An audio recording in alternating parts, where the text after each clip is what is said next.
일생 동안 당신이 반드시 읽어야 할 100권의 책 일당백.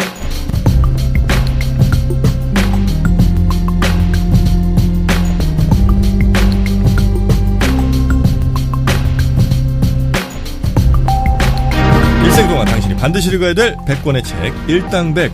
35번째 시간 셰익스피어와 함께하고 있습니다. 셰익스피어 발음이 이상해.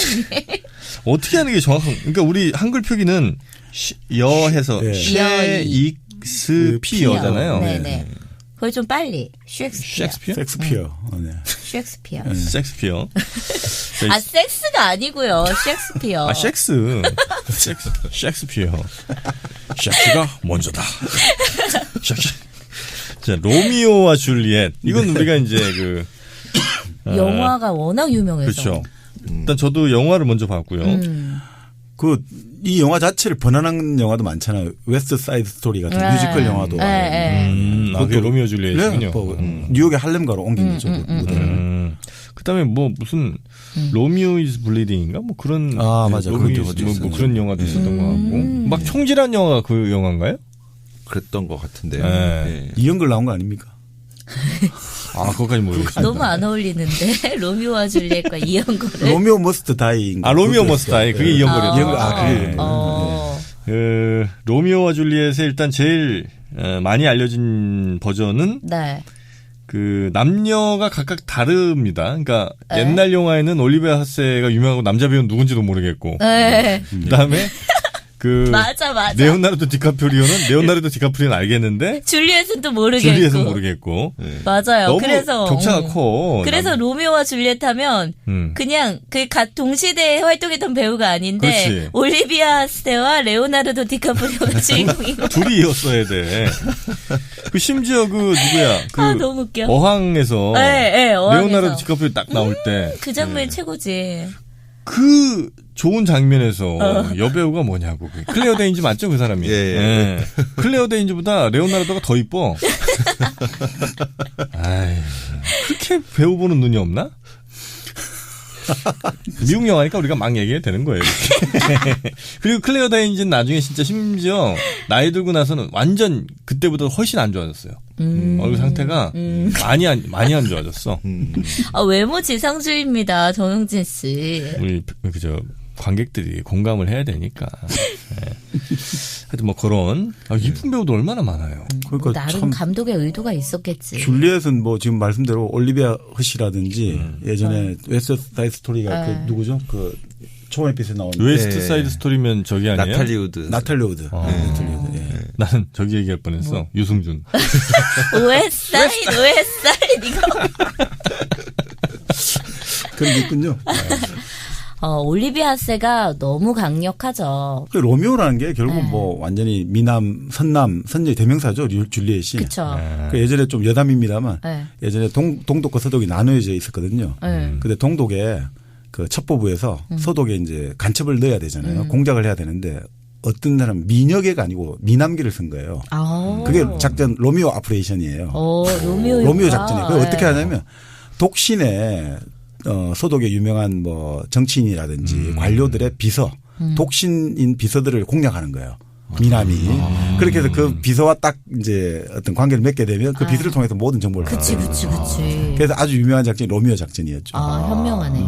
그렇죠. 현명하네. 그러니까 로미오란 말 자체가 결국은 뭐 그런 것들이 대명사죠. 줄리엣도 뭐 말할 나이도 없고요.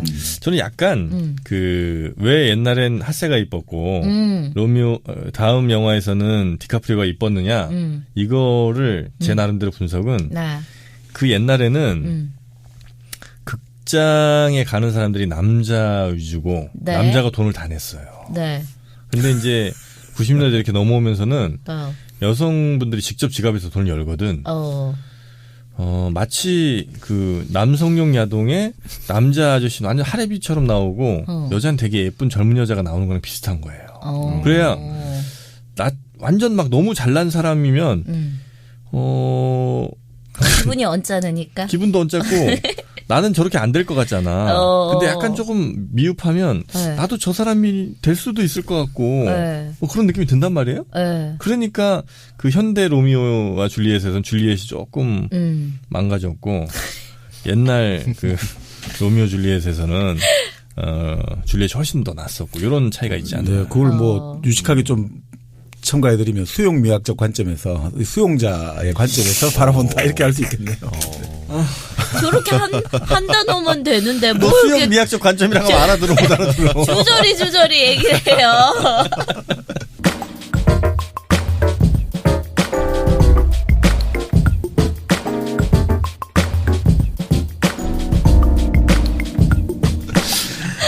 그런 이유가 저는 있다고 보는데. 네. 여튼 이만큼 영화화도 많이 되고 하고 네. 또 이 스토리가 약간 차용돼 갖고 굉장히 많지. 많은 얘기들이 있잖아요. 그렇죠. 그만큼 이게 훌륭한 얘기이기 때문에 그렇게 됐겠죠. 네. 일단 스토리는 아까 뭐 일부에서 잠깐 말씀해 주셨습니다만 14살짜리 여자애랑 16살? 18살. 18살, 4살 차이 나요? 4살 차이요? 네. 이때 4살 차이면 좀 많이 나는 건데. 그러게. 이게 그러니까 한 78살이랑 74살은 그 70살까지 살지도 않았거든. 뭐 그 차이 별로 없지만 14살, 18살이면 그쵸. 이건 거의 미성년자. 18살이 14살이 여자로 보이나? 보이지. 그리고 또 우리랑 약간 달라서 여기 14살은 아마 한 16살 되는 중 한 3쯤 됐을 거야 아마. 그러니까 당시에 법률에는 12살 넘어가면 결혼을 할 수 있다. 자녀들을 그렇게 됐다고 하더라고요. 네. 그럼 가능한 거죠. 네. 우리도 뭐 어렸을 때 다 시집 갔으니까. 그렇지. 그렇죠. 시집장가 다 갔으니까. 4살 차이 나는 오빠를 만나자마자 무도회장에서. 그렇죠. 그러니까 이게 뭐 결국 주제는 결국 우리가 제일 좋아하는 게 이게 치명적 사랑이잖아요. 네. 뭐 사랑과 죽음, 뭐 치명적 사랑. 네. 그러니까 요즘 사람들이 제일 좋아하는 죽음조차도 불사는 사랑. 그렇죠. 그 낭만성 이런 것 때문에 사람들이 제일 좋아하는 거죠. 우리는 그렇지 못하니까 이런 걸 보면 되게 위대하다는 생각이 드는 거야. 뭐 그럴 수도 있죠. 네. 네. 그리고 저번 시간에 말씀드렸지만 그 플라톤적인 사랑이었는데 네. 이건 아니는 말이죠. 아주 눈앞에 지금 살아있는 현재의 사랑. 탐닉하는 사랑. 그렇죠. 죽음도 우리를 갈라놓을 수 없는. 네. 바로 여기서 나오거든요. 사실은. 그러니까 그런 것들이 다 내면화되니까 오히려 이게 지금 우리가 말하는 사랑하는 연인을 위해서 목숨을 바치는 기사도의 사랑이 본래 이제 11세기, 12세기 당시 남부 프랑스의 트루바두르라는 음유 시인들에서 나타났는데 애초에 그건 성모 마리아에 대한 사랑이거든요. 종교에 대한 사랑이 연인에 대한 사랑으로 바뀐 건데 요런 지금 로미오와 줄리엣 같은 경우는 오히려 그게 좀 더 이제 그 정말 눈앞에 살아있는 살아있는 생생한 육체로서의 촉발돼 가지고 그게 사랑으로 가는 거예요. 위로 가는 사랑이 아니라 계속 그냥 같이 이 사람에게 몰입하는 사랑이 되거든요. 그런 면에서 이 사랑이 서양의 근대적 사랑을 가장 속성을 잘 보여주고 있다. 그리고 사랑하게 되면 눈에 보이는 게 없잖아요. 죽음맞이 불사 이런 것들을 다 담고 있기 때문에 오히려 이제 좀 새롭게 셰익스피어가 사랑을 아예 정말 이게 뭡니까? 이게 작품이 나온 게 거의 17세기 초 이런데 이미 뭐 지금까지도 유효하지 않나. 400년이 지났는데도 유효한 게 그런 거 아니냐 이렇게 볼 수 있죠. 네. 자, 그 원수 집안이잖아요, 둘이. 네네네. 원수 집안인데 왜 갔대요, 그 무도회장은? 그러니까 이게 애초에 배경이 이탈리아의 베로나잖아요. 네. 베로나 지금도 이탈리 북부에 있잖아요. 그 베로나 아시죠? 베로나요? 우리 축구 선수 누가 한 명 가 있던데 베로나 무슨 클럽. 이승우. 네. 아 거기 가 있어요? 네. 거기까지 갔대. 임대로. 임대는 얘기하지 말아요. 아니 임대는 뭐 나쁘지 않은데. 바르셀로나 소속인데 뛸 기회가 없으니까는 이제 베로나로 잠깐 보내진 것 같더라고요. 뭐 여담인데요. 이거 한번 준비해보다가 찾아보니까 바로 그 모차르트의 라이벌 살리에리의 고향이더라고요. 베로나가. 자, 이 베로나에 아주 두 가문이 있죠. 우리가 잘 아는 몬테규 가문. 네. 몬테규 가문. 패밀리. 네. 아, 몬테규? 예. 몬테규라는. 로미오 몬테규겠죠. 네. 그다음에 그다음에 줄리엣은 줄리엣 캐플릿. 예, 캐플렛 가문에. 이게 두 가문이 그냥 숙적이죠, 숙적. 그러니까 이 가문들은 뭐 하인들끼리 만나도 아니면 그 가문에서 키우는 강아지만 봐도 서로 기분이 나빠지고 이렇게 나오죠. 열받으면 칼을 뽑고 성질나면 쑤셔버리고 걸핏하면 칼과 몽둥이 내리치는 그렇게 폭력적인 분위기였던 거죠. 이 베로나의 두 가문이. 안 만나야 되는. 네. 사실 이게 왜 근데 이 재미있는 게 셰익스피어가 이 이탈리아 베로나를 이 작품 배경으로 했느냐. 왜냐하면 그 당시 영국 그 엘리자베스 여왕 때 살았잖아요. 네. 셰익스피어가. 네. 그 당시 영국에서 이탈리아 하면 타락의 대명사였다는 거예요. 타락의 대명사. 약간 그런 이미지였구나. 네. 이 얘기는 완전 폭력과 뭐 이런 것들이 대명사였다. 그리고 이 가부장 사회였다 이거죠. 이탈리아가 아주 가문의 아버지 딱 해가지고. 거기서도 그러니까. 네네네. 그래서 그 사회에 자라난다는 것 자체가 하나의 폭력이었던 와중성에 자라난다 뭐 이런 걸 뜻한다는 거죠. 근데 그건 결국 당시 영국도 그랬다는 거죠. 영국도 당시 엘리자베스 여왕 때 장려했던 게 해적질이잖아요. 나라들이 다 그 유럽의 모든 나라들이 해적을 좀 장려를 했거든요. 근데 영국은 국가적 차원에서 직접 나서 가지고 해적을 해라고 계속 장려를 하는 거예요. 그 대표적인 영국의 당시 드레이크 해적왕 드레이크인데 결국 나중에 영국 해군 제독이 됐잖아요. 나라에서 그냥 밀어주는 거예요. 왜냐하면 해적이 가져다 준 돈이 영국 재정 수입의 뭐 몇 배가 되니까 요즘으로 치면 해적이 돈을 가져오는 게 우리 수출한 거 10배 이상을 가져와 주니까 해적을 대우 안 해줄 수가 없는 거예요. 그러면 셰익스피어가 자기네 나라 얘기를 하고 싶지만 그렇게 얘기하면 그렇죠. 조금 걸리니까 다른 나라로 외국 얘기로 좀 이렇게 희석을 시킨 거군요. 그 사실 로미오가 결국 이 처음에 좋아했던 여자 따로 있거든요. 로잘린이라는 여자를 짝사랑하는데. 그래요? 예. 줄리엣 존에? 예. 그랬나? 근데 얘가 안 받아주는 거죠, 자기 사랑을. 근데 여기서 아주 좀 그 성적인 표현이 나와요. 네. 로잘린한테 아무리 황금을 주고 이래도 이 여자애는 무릎을 벌리지 않는다. 이런 식으로 나와요. 그러니까. 아니, 주기 전에 물어보고 줘야지. 준 다음에. 아이고. 참 그 친구도 어리석네. 거래 기술이. 네. 트럼프한테 좀 배우고 갔어야지. 그러니까 이게 참 재밌는 게 이 당시에 우리 또 영화가 있었죠. 무릎과 무릎 사이 영화도 있는데 그러니까 무릎이라는 게 상징하는 게 이제 성적인 그쵸. 개방, 허용을 상징하는데 네.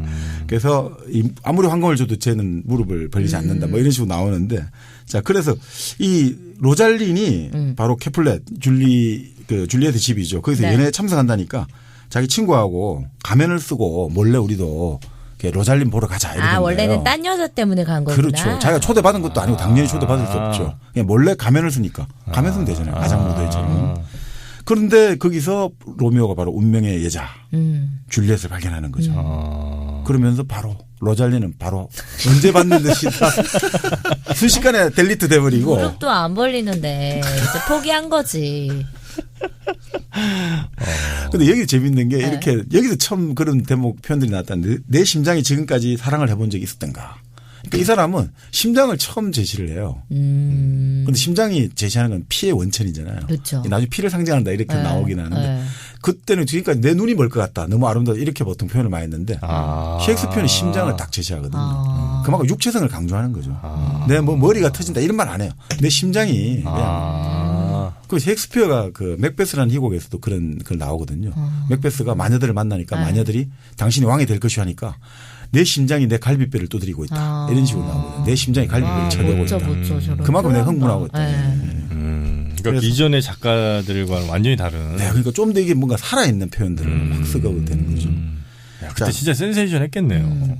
그러니까 이 상당히 이 로미오 줄리엣도 읽어보시면 나중에 뭐 말씀드려요. 이 성적인 표현들 그냥 역 없이 막 나옵니다. 빨리 해주세요. 네, 그래서 더 듣고 싶어요. 그래서 결국 이제 이 뭐 완전히 뿅 간 거죠. 네. 그 순간에 뿅 갔고 그래서 있었는데 누가 그 하냐면 이 캐플릿 부인의 조카 그러니까 말 그대로 줄리엣 사촌 오빠가 있는데 티볼트라는 애가 이 로미오를 알아본 거예요. 우리 원수가 여기 와 있군. 이놈이 지금 우리 축제를 능멸하러 왔다. 그래 본 거죠. 자기 입장에서는 얘가 완전 우리 걸 망치려고 몰래 지금 가면서 왔는데 난 알아봤다 이래 되는 거죠. 그런데 그때 이제 캐플릿이 끼어들어가지고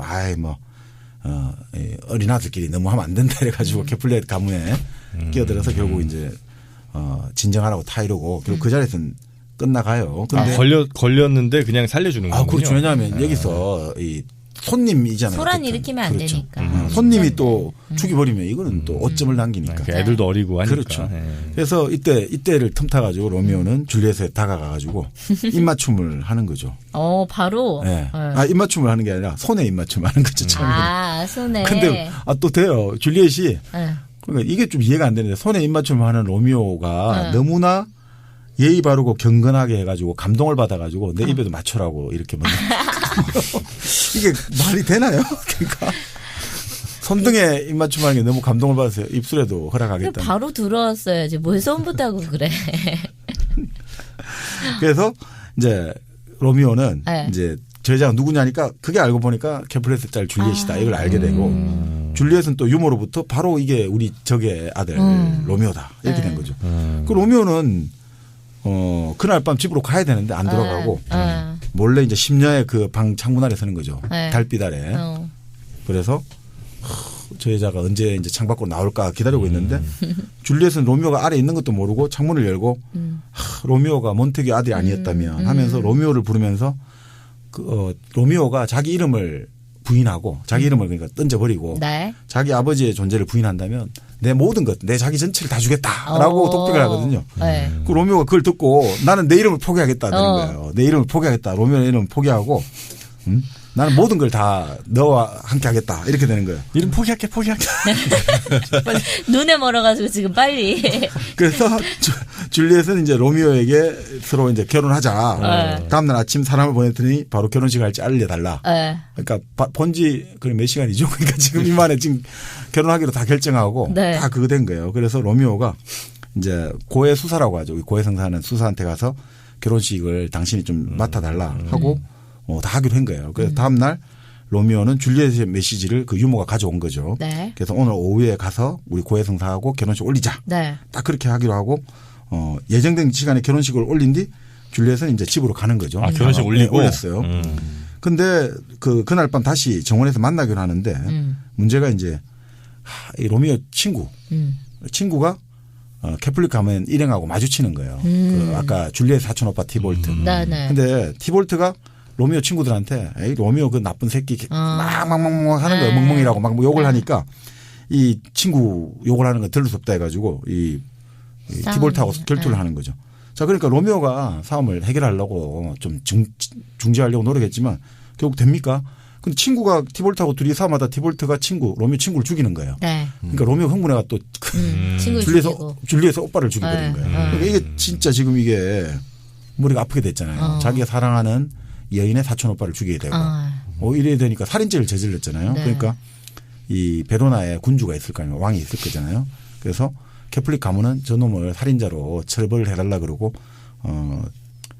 그 군주는 로미오를 그냥 추방하는 정도로 그 정도로 하려고 해요. 네. 근데 줄리엣 같은 경우는 어떻게 그래도 로미오가 내 사촌 오빠를 죽이냐 했지만 또 유모가 옆에 받아가지고 막 로미오 욕을 하잖아요. 아가씨 말이 맞다고. 자기 사랑하는 사람이 오빠를 어떻게 죽이냐 이러니까 갑자기 줄리엣 듣고 있다가 에이씨 그게 아니야. 내가 욕을 한 것 자체가 잘못이다. 너가 그 말 내 남편 욕하는 거 듣고 있으니 도저히 내가 참을 수가 없어. 부부싸움 할 때도 편 들어주면 안 돼 그래서. 그래 맞아.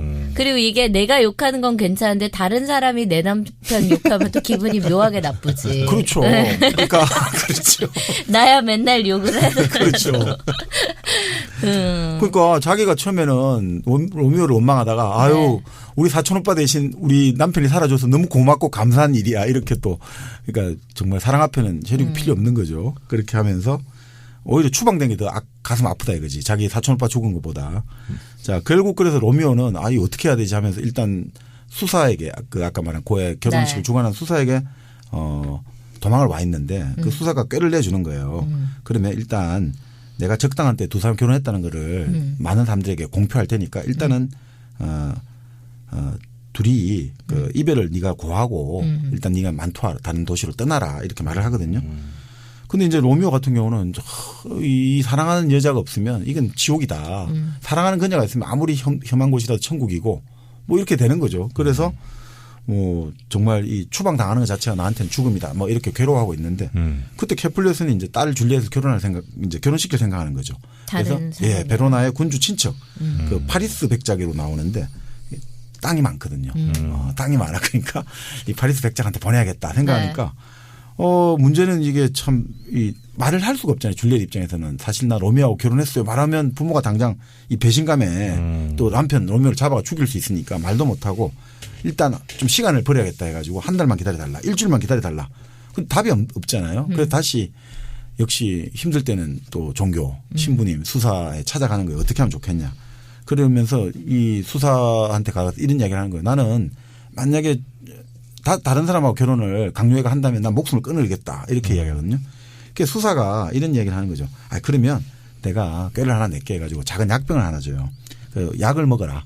그럼 약을 먹으면 42시간 동안 네가 가사 상태에 빠진다. 뭐 그런 약이 있는지 없는지 모르겠습니다만 좀 일종의 뭐 수면제라고 봐야겠죠. 그래서 네가 그럼 죽었다 해가지고 하루나 이틀 묘지에 안치하고 네가 묘지에 딱 이렇게 관에 들어가 있으면 내가 로미오에게 편지를 보내가지고 묘지에 같이 오게 해가지고 너희 둘이가 같이 도망치면 되지 않느냐. 그렇게 이제 수사는 꾀를 내는데 실제 이제 약을 먹고 결혼 준비 한창인데 신부가 갑자기 이제 죽었다고 보는 거죠. 그래서 여기서 표현을 재밌게 하죠. 죽음은 때이른 서리처럼 찾아왔다. 이렇게 나오거든요. 줄리엣의 죽음은 때이른 서리처럼 찾아왔다. 서리가 내리면 산천초목이 다 말라 죽지 않습니까? 딱 그런 식으로. 그러니까 표현들이 재밌는 게 많습니다. 자, 그래서 이제 무덤에 이제 가는 거죠. 관을 내가지고. 그래서 이제 로미오에게 이제 수사 편지를 전하는데 이 계획대로만 되면 딱 좋은데 이 수사 편지가 로미오에 전달이 안 되는 거예요. 그러니까 줄리엣은 지금 약을 먹고 그 죽은 그 상태에 있고 그러니까 네가 와서 데리고 가라. 이랬는데 문제는 당시 로미오가 이제 추방된 도시에 전염병이 돌아가지고 아무도 못 들어가는 거예요. 그러니까 편지가 전달이 안 된 상태예요. 자, 거기에서 로미오는 어디서 갑자기 또 이야기는 들은 거예요. 줄리엣이 죽었다. 이러니까 갑자기 자기가 완전히 하늘이 무너진 거죠. 그래서 줄리엣이 이제 시체가 있는 관을 찾아가는 거죠. 그래서 독약을 구해가지고 그래서 마지막 이제 거기서 죽으리라 생각하고 밤에 원래 찾아가요 무덤을. 근데 가니까 또 이상한 애가 한 명 있는 거예요. 그 파리스라고 줄리엣에 청혼했던 그 젊은 백자. 그래서 걔하고 또 둘이가 치고받고 싸움하다가 또 파리스를 죽여버려요. 그렇지만 얘가 한때 내 줄리엣을 사랑했으니까 옆에 무덤에 가까운 데는 묻어주마 하고 묻어주고 자기는 어떻게 하냐면 이제 시체라고 생각하고 시체 위에 좀 누워요. 좀 몸을 위에 이제 줄리엣을 끌어안고 좀 약간 이게 일종의 성행위를 연상시키는 그런 느낌을 주는 거죠. 그러나 마지막 작별에 입맞춤 한 다음에 독약을 마시고 죽어요. 그 줄리엣은 시간이 깨어나고 나니까 갑자기 죽어 있어. 예. 로미오가 피투성이가 된 채 죽어 있고.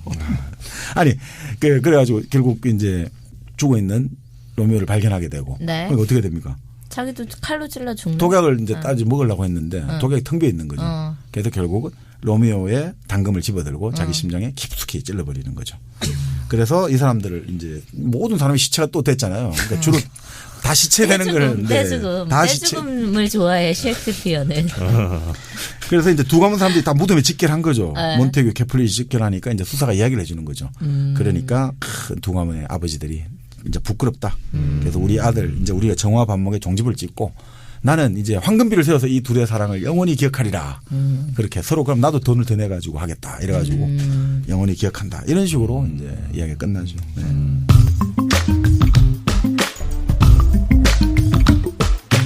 이 보니까 연극용이라 그런가 확실히 굉장히 극단적이네 사람들이.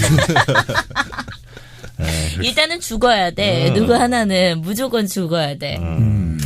이게 딱 말씀을 들으면서 이걸 저는 연극 무대를 쫙 지금 만들었단 말이에요. 연출을 했는데 네. 작품이 좋네. 작품이 괜찮아? 작품이 올려도 되겠어요? 올려도 되겠어. 그림이 딱 그려져. 표현하기도 딱 괜찮게. 맞아.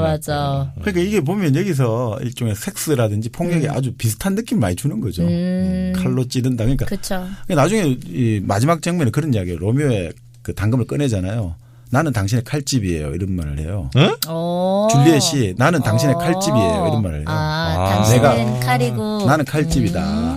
그래서 내 심장에 또 찌르잖아요. 이 심장에 그 칼이 들어온다는 건 뭐겠어요. 당신의 몸의 존재가 내 심장을 관통한다 이거지. 그래서 이 칼이 내 심장을 확 찔러가지고 여기서 영혼이 녹슬어라 이렇게 하는 거예요. 영혼이 서로 분리 안 되게 딱 결합한 상태로 우리는 영혼이 빼지 말아라. 그렇죠. 네, 그렇게 나옵니다.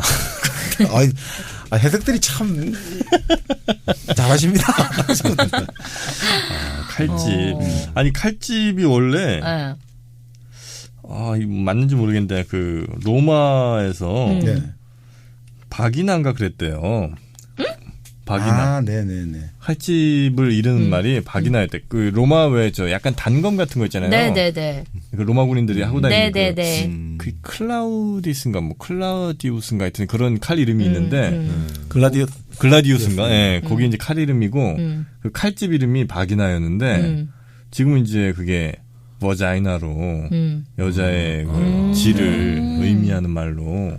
그러니까 이 로미오 앤 줄리엣에서 줄리엣이 난 당신의 칼집이 이건 그 의미 있는. 야, 이거는 너무 적나라하다.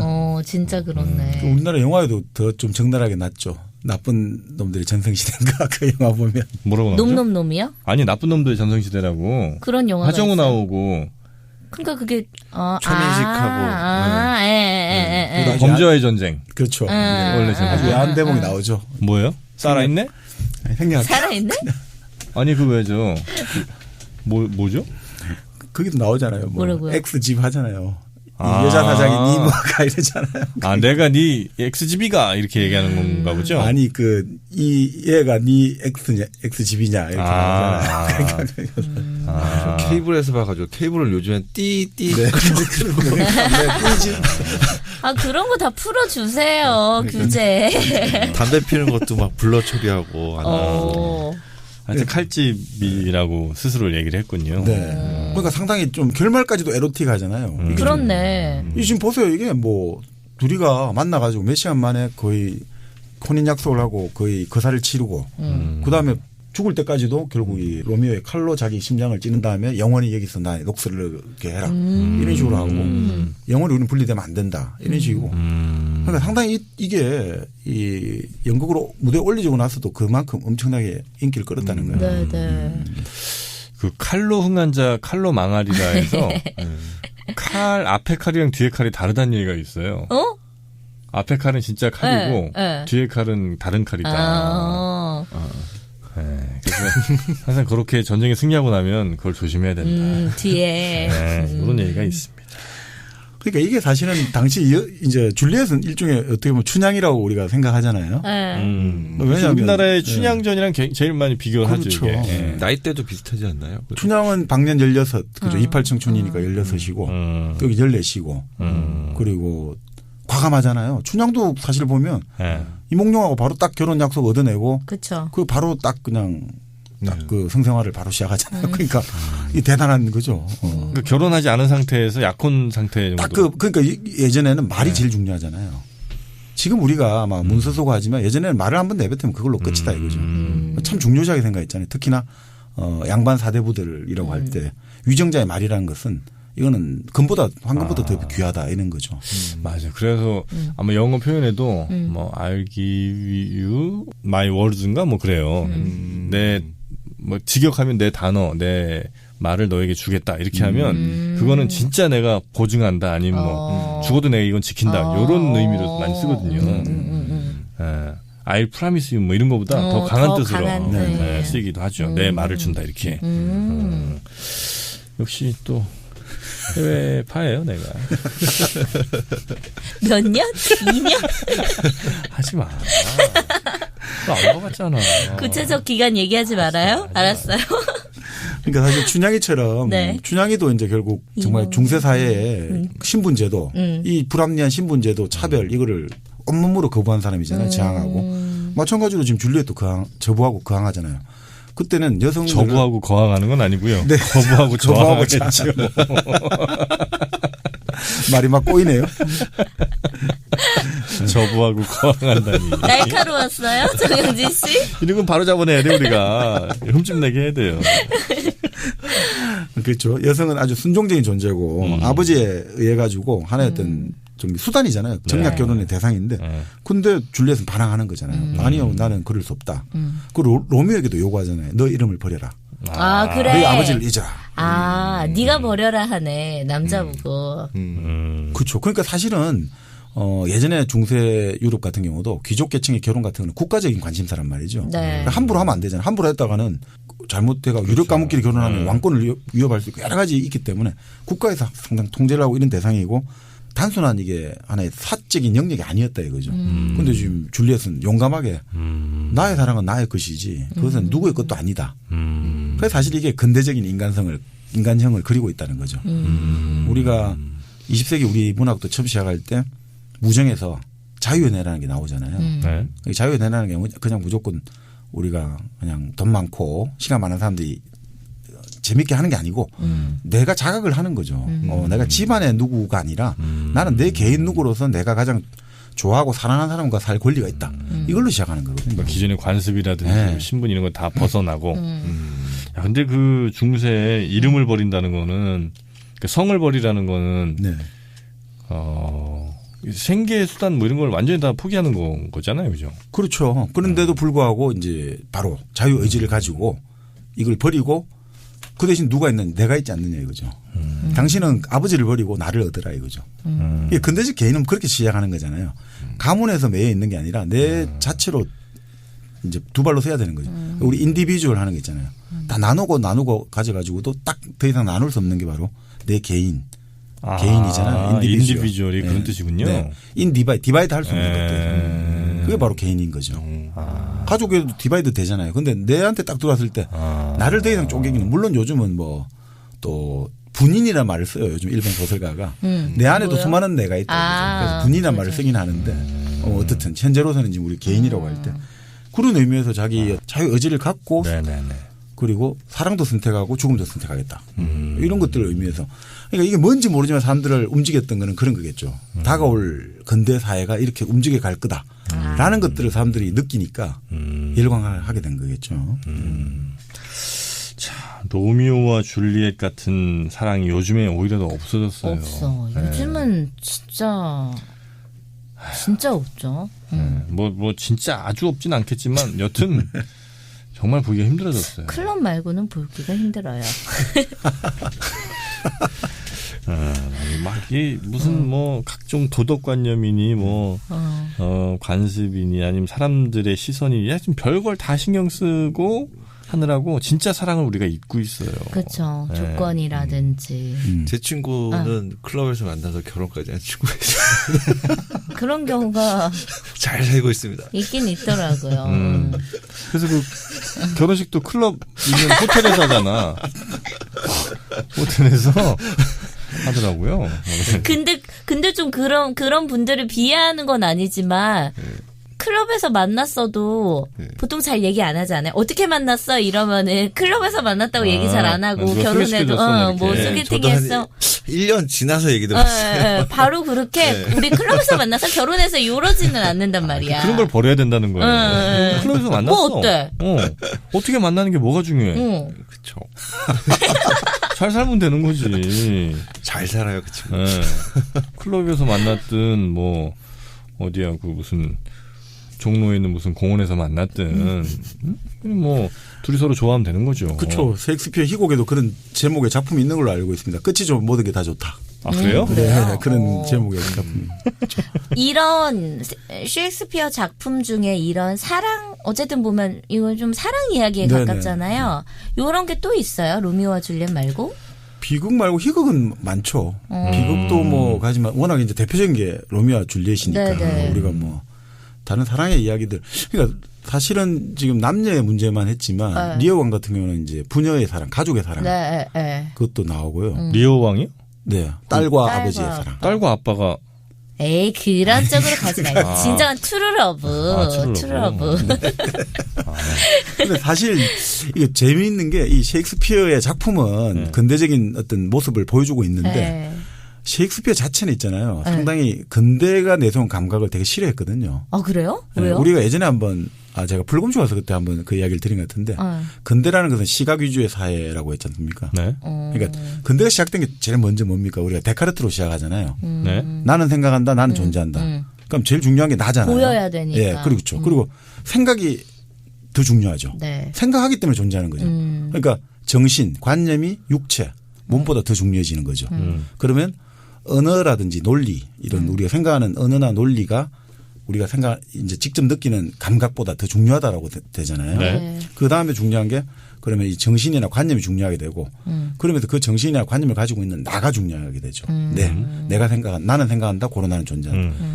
나가 중요하게 되니까 시각이 이제부터 청각과 촉각을 압도하기 시작하는 거예요. 왜냐하면 청각이나 촉각은 뭘 위주로 되는 거죠?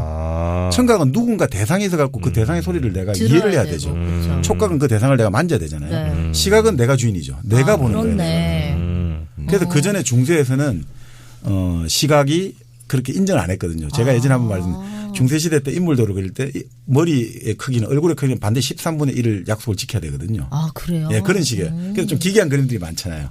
그림을 그릴 때 그런 약속이 정해져 있단 말이죠. 실제 크기와는 상관없이 얼굴은 무조건 전체. 그렇죠. 전체의 13분의 1. 그런 식의 규칙들.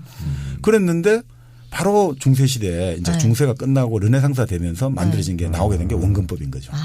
보이는 우리가 눈에 보이는 거하고 비슷하게 그림을 그려야 된다는 거죠. 그래서 바로 원근법이 이탈리아에 출현하게 된 게 이 시각의 우위, 이 데카르트적 의미에서 근대에 출현하고 다 밀접한 관련이 있는 거죠. 아, 이런 거를 꼭 들으셔야 되는데. 아, 나 너무 안타까워서. 네. 아, 그냥 이런 정박님의 지식을 많은 사람들이 더 들었으면 좋겠어요. 아니, 그 이제 유료여서 그런 게 아니고. 이게 일본의 사이토 다카시가 이제 주로 이제 이런 논리를 펼치고 있는데. 본인 거라고 해요, 그냥. 네, 어쨌든, 우리도 모르잖아. 네. 근데 결국은, 그건 맞죠. 뭐, 우리가 결국 서양의 과학의 특징이 뭡니까? 과학은 결국 눈으로 봐야 되잖아요. 눈으로 모든 걸 봐야 되고, 그 눈으로 가지고 결국은 확인을 해야 된다. 그래서 사실 서양을 상징하는 근대를 상징하는 음료는 커피란 말이죠. 커피를 깨어 있어야 된다. 맞아, 그 얘기 그때 하셨었지. 네. 그런데 이제 중세를 상징하는 음료는 맥주죠. 항상 몽롱한 거죠. 이게 뭐 우리 막걸리 마시고 이게 뭐 일도 하지만 일도 하고 술도 마시고 일하면서 놀고 막 그냥 일과 놀이가 하나가 된 몽롱하고 이제 지금 근대 들어오면 딱 분리가 되는 거죠. 그쵸. 일과 놀이는 분리가 돼버리죠. 공장에서 일을 하고 퇴근할 때 맥주 한 잔. 이게 바로 근대가 만드는 이미지예요. 우리가 퇴근하고 나서 선술집에서 술 한 잔 마신다. 그거는 근대가 만들어놓은 거예요. 예전엔 그런 게 없었거든요. 일하면서 맨날 술 마시고 했으니까. 그래. 네. 그러니까 그렇게 된 건데 그 셰익스피어 자체는 그러니까 그런 걸 되게 좀 싫어했거든요. 그래서 셰익스피어는 눈으로 봐서 반했다 이게 아니라 아까 심장이 뛴다 이런 얘기 하잖아요. 그러니까 이 뭔가 감각, 내가 느끼는 감각을 중요시하라 이렇게 보거든요. 그래서 셰익스피어는 다 그래요. 맥베스에도 뭐 그렇게 나오고 눈앞에 보이는 모든 것은 환상이다. 그리고 대표적인 게 있잖아요. 오셀로. 오셀로가 장군이잖아요. 네. 근데 자기 부인 데스데모나.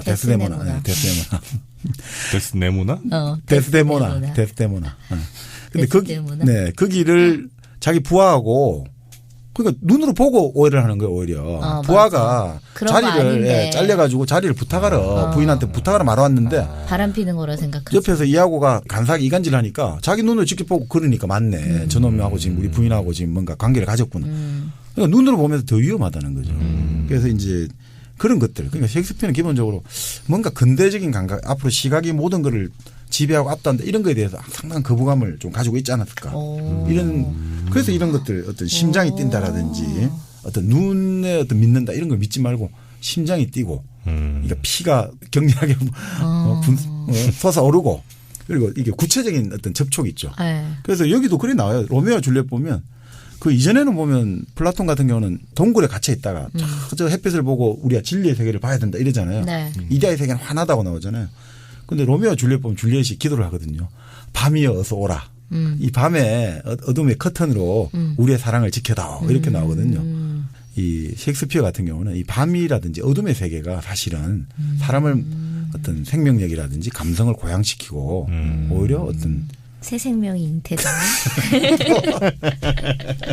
그렇죠. 뭐 그런 거죠. 그러니까 막 어떤 동굴을 벗어나서 저 밝은 천국의 세상과 이게 중요한 게 아니라 바로 이 지상에서 이 밤의 커튼으로 사랑하는 사람들끼리 서로 합의를 하고 이런 것들이 진정한 그거 아닌가. 그러니까 그런 면에서 이 희곡이 상당히 사람들에게 어필하는 지점이 감각을 우리가 자극시켜 주거든요. 그러니까 그런 것들도 또 하나 있지 않나. 이런 것도 있죠. 희곡을 좀 읽어야 돼 우리가. 네, 특히나 21세기 이 4차 산업혁명 시대에는 희곡을 통해서 상상력을 키워야 됩니다. 지금 산업 시대의 그런 뭐 외워서 논리적 이건 안 된다는 거예요. 이거 뭐 제 얘기는 아니고 뭐 교수님이 저랑 같이 방송하다 해준 얘기인데 여튼 그게 정박님은 아니에요? 그건 아니에요. 김경집 교수가 따로 또 있어요. 네. 빨간 약. 네. 근데 참 이게 사람이 그러니까 왜 사랑하느냐. 예전에 한번 그 이야기는 그 플라톤이 그 책에 나온다 했는데 향연에 본래 인간이 그 얼굴이 2개고 네. 머리가 2개고 네. 손발이 4개였는데 그 제우스가 이게 너무 능력이 뛰어나니까 갈라버리니까 그 잃어버린 반쪽을 찾기 위해서 계속 사랑은 좀 결핍을 채우기 위해서 네. 사람을 찾는다 했잖아요. 그런데 재밌는 게 우리가 지금 남성 여성 2개만 생각하잖아요. 플라톤 책에는 그 당시 성이 3개가 있었다는 거예요. 오. 남성. 남성이 2개로 있다가 갈라진 사람은 동성을 찾게 되는 거죠. 네. 남성을 찾고 여성이 2개로 있다가 갈라진 사람은 동성애가 되는 거겠죠. 남성 여성이 2개 다 같이 하나가 남성 하나 여성인 거는 이제 대부분 이제 잃어버린 반쪽이 이성 간의 이게 배우자가 되는 거죠. 그러니까 뭔가 없는 걸 찾는다 이거죠. 잃어버린 걸 자꾸 찾고 이런 건데 실제 로미오와 줄리엣 보면 그런 것보다는 그러니까 잃어버린 걸 찾기 위해서 계속 뭔가 결핍돼 있고 뭔가 내가 지금 뭔가 지금보다 더 나아야 된다 이런 거 생각하는데 그 로미오와 줄리엣은 그런 생각을 안 하고 그냥 이거 자체로 우리는 다 그러니까 나오잖아요. 모든 걸 다 주겠다. 모든 걸 다 서로 주고. 그러니까 너가 내가 되고 나중에 이름을 부리게 되면 이렇게 되거든요. 로미오 부르면 줄리엣도 자기를 부른다고 생각을 하는 거예요. 정말 말 그대로 일심동체가 되어버리는 그런 정도로 나아가는 거죠. 그러니까 이 사람들에게는 죽음이라는 게 별로 두렵지가 않은 거죠. 너가 내고 내가 너니까. 그러니까 이게 사실은 나중에 보면 좀 무섭게 되죠. 결국 일본 소설에 보면 근대 일본 소설의 주제가 사랑의 주제가 나중에 탑니가다 보면 결국 최종적으로 다루는 결론이 뭐냐면 카니발리즘이거든요. 사랑하게 되니까 결국 먹어야 되겠다 이거죠. 그래야 영원히 내 몸속에 같이 카니발리즘으로 연결되는 또 그것도 조금 있죠. 감각의 제국. 그 감각의 제국. 먹어버리잖아. 그래, 맞아. 충격적이었는데 그거.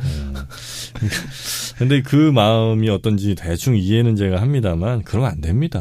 뭘 이해해요? 먹고 싶어요? 아니 그러니까 너무 사랑하면 그럴 수는 있죠. 마음이 들 수는 있지만 그래서는 안 된다는 거예요.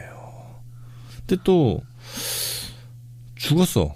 내가 죽인 건 먹으려고 죽인 건 아니고 사람이 죽었단 말이에요. 이 사람 무서운 사람이야.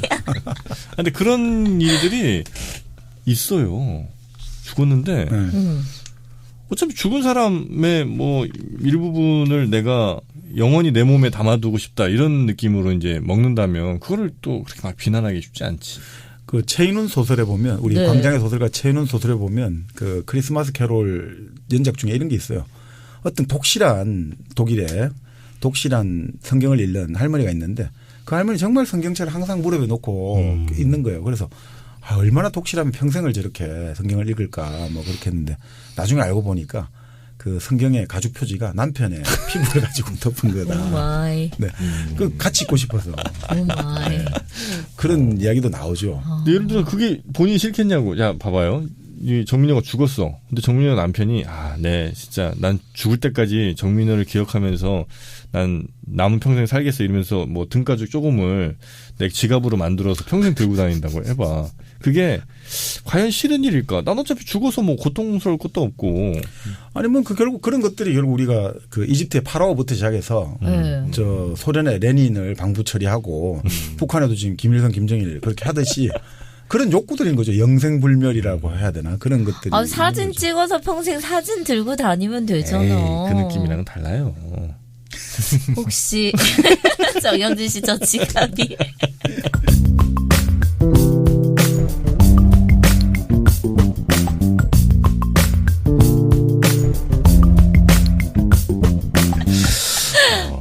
로미오와 줄리엣 그 지독한 사랑. 지독하죠. 그러니까 결국은 너 가문을 버리라고 하잖아요. 너의 이름을 버리고 정말 내 적은 로미오라는 이름뿐이다 이거죠. 그러니까 내 로미오 이름을 버리면 내 적이 아니다 이거죠. 근데 그거는 결국 이 정말 우리가 어떤 생각은 이렇게 하잖아요. 이름이 본질이다라는 주장도 있잖아요. 이름이 없으면 아무것도 없다. 그러니까 그런 그 깡패들이 자기 이름을 번개라 짓는 이유 아시죠? 응? 번개 짓는 이유는 번개처럼 그 주먹을 피할 수 있다라든지. 번개라고 지어요? 네. 그래 뭐 쌍칼이나 뭐 도끼 이렇게 짓지. 번개라는 게 있어요. 그래요? 주먹 중에 번개파 이런 게 있었죠. 네. 그러니까 그게 뭐냐면 그 이름을 통해서 내 자신을 규정하겠다는 거거든요. 나는 번개 아니면 나는 천하무적이야 하면 왜 그 있잖아 착하게 살자 쓰겠습니까? 볼 때마다 착하게 살아야지 이렇게 하려고. 그러니까 이름이 참 중요하다 이런 견해도 있는 반면에 그 이름이 그건 그냥 본질이 아니다 이거죠. 장미를 다른 게 불러도 개똥이라 불러도 장미에 그게 향기가 사라지진 않잖아요. 이거죠. 그렇죠. 장미를 개똥이라 불러봤자 장미의 향기가 사라지냐 이거죠. 그러니까 장미는 장미라 불러도 되고 개똥이 불러도 이름은 아무것도 아니다. 이런 게 있는 반면에 또 그게 유명론적 사고방식이에요. 유명론. 오로지 이름밖에 없고 실제 그거는 아무것도 아니다. 이름은 붙이기 나름이고 실념론이라는 또 사고방식이 있는데 실념. 네. 뭐냐면 생각념. 네. 그렇죠. 네. 이거는 지금 눈앞에 보이는 것이 있지만 보이지 않는 무엇이 그걸 움직이고 있다. 그러니까 흔히 말하는 플라톤하고 비슷한 사고방식들이죠. 난 약간 요거에 가까운 것 같아. 요게 더 맞는 것 같아. 아, 그래요? 나는 실념론자야, 오늘부터. 그 당시 영국에서 그 두 가지 이제 대립들이 많았죠. 유명론과 실념론의 대립이 많았는데 네. 결국 이 로미오와 줄리엣 같은 경우 보면 그 이름을 버리라고 하는 것은 결국 그 이름이 통해 가지고 그 이름으로 상징되는 전통이라든지 네. 그 자기 의지와 무관한 거잖아요. 이름을 내가 정한 것도 아닌데 그 의지와 무관하게 살아갈 필요가 뭐가 있냐. 이름은 이름일 뿐 아무것도 아니다. 이런 입장에서 그냥 다 잘라버리고 사슬을 끊고 결국 그 가문을 부인하고 아버지를 부인하고 네 자신이 되라 이거예요. 네 자신. 그러면서 그러면 나 모든 걸 적시 주겠다. 이렇게 된 거죠. 그러니까 그런 면에서 이 보면 이것은 정말 가문이라든지 네. 이런 어떤 전통이라든지 그런 기존의 가치를 다 부정하고 오로지 사랑하는 연인들이 하나가 되면 그 순간 바로 혁명이 일어난다. 이렇게 볼 수가 있는 거죠. 로미오는 분명히 마음이 바뀌었을 거야. 죽었으니까 안 바뀌었겠죠. 두 달이 길어. 그러니까 죽은 거야. 아니 그 셰익스피어 같은 작가들은 좋겠어요. 이렇게. 왜요? 써놓고 몇백 년 지나서 뭐 사람들이 뭐 유명론과 실념론 이거 가지고 막 계속 얘기하고. 그러니까 살았을 때 영광은 누리긴 했는데 네. 그거에만큼 돈은 뭐 못 번 건 아니지만 그 정도까지 돈은 못 벌었다고 하기를 하더라고요. 뭐는 뭐 할 거예요. 나이 들어서 돈을 뭐 할 거야.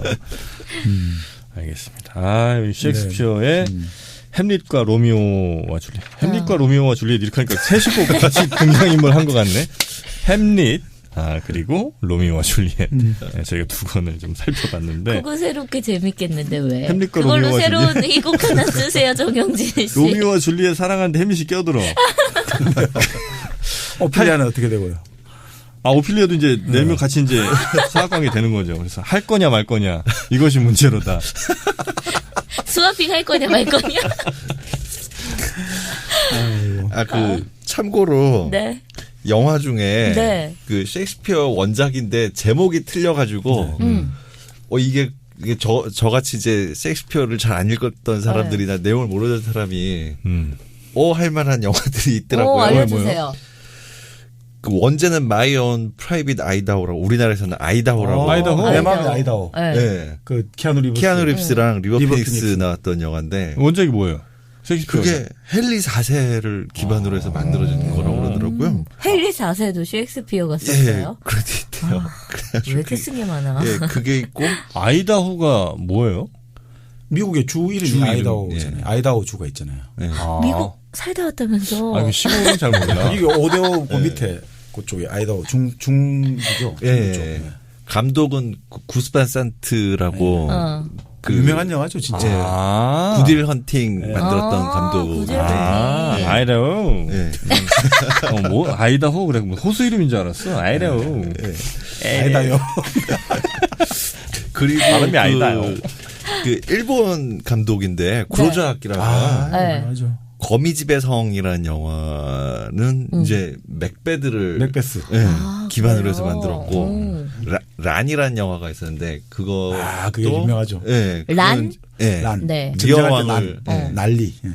그 뭐 깐네에서도 뭐 상 받고 막 그랬던 영화인데 그것도 이제 리어왕을 기반으로 해서 만들었고. 그런 게 있었고 그다음 그 영화 있지 않습니까? 셰익스피어 인 러브 해가지고. 맞아. 그거는 이제 셰익스피어 자체를 영화했었던 거고. 아마 뭐 그의 작품은 무수히 많은 영화의 모티브가 되지 않았을까요? 그렇죠. 심지어 SF 영화로도 만들어졌어요. 그래가지고 이건 이제 1956년에 만들어진 건데 Forbidden Planet이라는 영화인데. 이거는 이제 스타트rek한테 영향을 꽤 줬던 영화래요. 근데 요거는 이제 템페스트. 그게 이제 섬에서 갇혀있던 그 줄거리니까는 그걸 우주로 바꿔가지고 만들었다고 그러죠. 애니메이션도 했지 않습니까, 저번에. 그런가요? 그때 맞춘 거 있잖아요. 뭐야? 햄릿을 주저라. 라이언 킹. 라이언 킹. 예. 뭐 요 정도로. 됐어요? 예. 아이다호 때문에 제가 지금 멘붕에 빠졌어요. 아이다호가 감자가 유명할 거예요 아마. 그 사이에 또 찾아봤어? 아니 아이오와 감자인가? 아이오와도 옥수수. 아이오와 옥수수요? 아닙니까? 거기도 중국이고. 네. 네. 알겠습니다. 뭐가 중요합니까? 네. 네. 왜냐면 또 내가 살았던 데랑 굉장히 가까운 동네니까. 어디 사셨어요? 미시간에 있었는데. 미시간? 미시간 옆에 밑에가 아이다호 옆에가 아이오와 막 이런데. 아니, 그러니까 미시간 주립대 쪽. 미시간 주립대가 예, 여러 개 있겠지만 두 군데 크게 두 군데 있어요. 그 랜싱이라는 주도에 하나 있고 그다음에 거기도 이름 까먹었네. 이 사람 잘 몰라요. 정방님 너무 깊이 있게 물어보면 안 돼요. 거기가 유명한 데인데. 미시간 주립대. 거기가 진짜 유명한 데거든요. 미시간 애나버인가? 애나버. 예, 애나버. 안 갔다 온 사람이 더 잘해요. 이게 뭡니까 도대체? 아이씨, 애나버를 내가 모르네. 정말 외국 잘 안 가신 걸로 알고 있는데. 가서 외화 낭비하고 오셨습니다, 정현진 씨. 아니야. 자, 저희가 오늘 셰익스피어의 대표작 2개 좀 살펴봤고, 셰익스피어는 저희가 한번 100권 넘어서 혹시 계속하게 되면 그때 한번 나머지 뭐 맥베스라든지 뭐 이런 거 한번 좀 다뤄보면 좋겠습니다. 네. 자, 저희는 그럼 또 다음 주에 재미있는 책으로 또 찾아뵙기로 하고요. 오늘은 여기서 인사드리도록 하겠습니다. 함께해 주신 여러분 고맙습니다. 감사합니다. 고맙습니다.